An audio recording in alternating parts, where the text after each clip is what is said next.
expeditious coordination with our national security partners is not to be underestimated.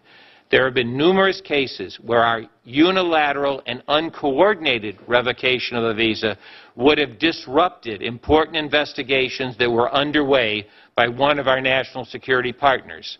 They had the individual under investigation, and our revocation action would have disclosed U.S. government's interest in that individual and ended our colleagues' ability, such as the FBI, to pursue the case quietly and to identify terrorist plans and co-conspirators. Let me get to Mr. Abdul Muttalib for one moment.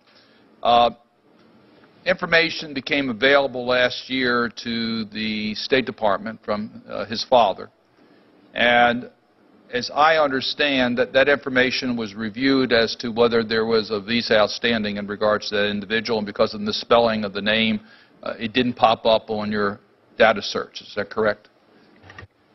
That is correct, Senator.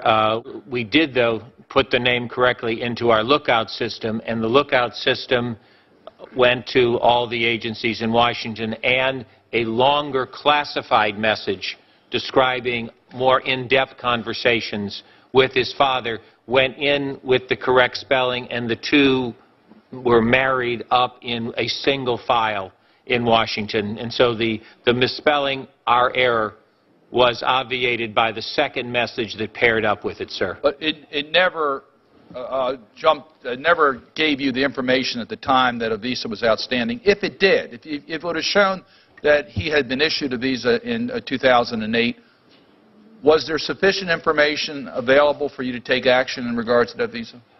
No, sir. There was not sufficient information from his father, nor do we take preemptive action, because, as I mentioned earlier, we always consult with our law enforcement and intelligence community partners before we revoke a visa to make sure the individual is not a subject of investigation and that we would compromise their investigation. Are you saying that even if it would have popped up that he had a visa outstanding, you would have not taken any action to revoke that visa? There was insufficient information to immediately revoke the visa, and also following the protocols that have been in place since 2001, we check with our partners in the intelligence and law enforcement communities to make sure that our revoking that visa does not tip him off that he is under surveillance by one of our partners in the national security community, and thus our action would have compromised their ability, let me hypothetically state, to roll up a larger terrorism ring. We don't know what would have happened if you made that inquiry. We did notify, we did put his name correctly spelled into our database that was available to law enforcement and the intelligence community personnel. And no dots were connected from that we are aware of prior to Christmas? Sir, that is something that is outside. He didn't go on any watch list, did he?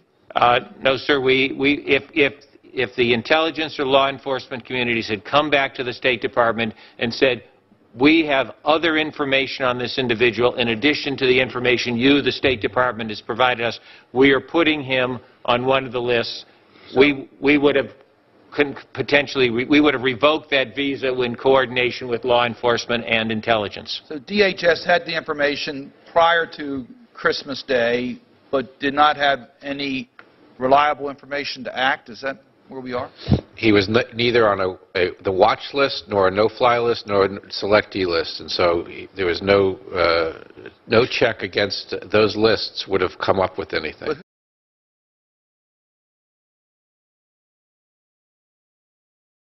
whose responsibility was it to look into that information and determine as to whether he was actively involved in al-Qaeda in Yemen?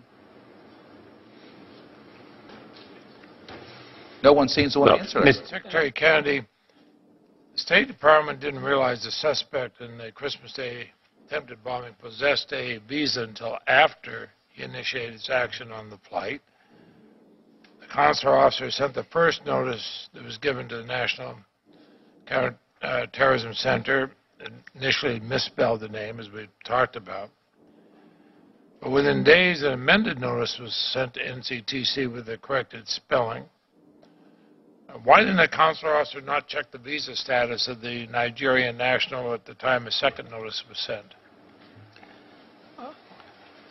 He did not do that, Mr. Chairman. I know he didn't do it, but why not? Because the second message was launched from another source. Well, as I mentioned in my statement, Mr. Chairman, if we unilaterally revoked a visa, and there was a case recently up, we have a request from a law enforcement agency to not revoke the visa. We came across information. We said, this is a dangerous person. We were ready to revoke the visa. We then went to the community and said, should we revoke this visa? And one of the members, and we'd be glad to give you that out in private, said, please do not revoke this visa. We have eyes on this person. We are following this person who has the visa for the purpose of trying to roll up an entire network, not just stop one person. So we will revoke the visa of any individual who is a threat to the United States. But we do take one preliminary step. We ask our law enforcement and intelligence community partners, do you have eyes on this person? And do you want us to let this person proceed under your surveillance so that you may potentially break a larger plot? Well, I think the point that I'm trying to get at is this just another box you checking, or is there some security value to adding that box to the list? The intelligence and law enforcement community tell us that they believe in certain cases that there's a higher value of them following this person so they can find his or her co-conspirators and roll up an entire plot against the United States rather than simply knock out one soldier in that effort. why wouldn't it may have been launched from another source, but why wasn't it checked? Because we did not have access at the embassy to that other reporting, Mr. Chairman, and we had entered his name in the correct spelling into the database that is our watch list database, which was disseminated to all the appropriate agencies. We slipped up. I have no statement other than that, sir. Thank you.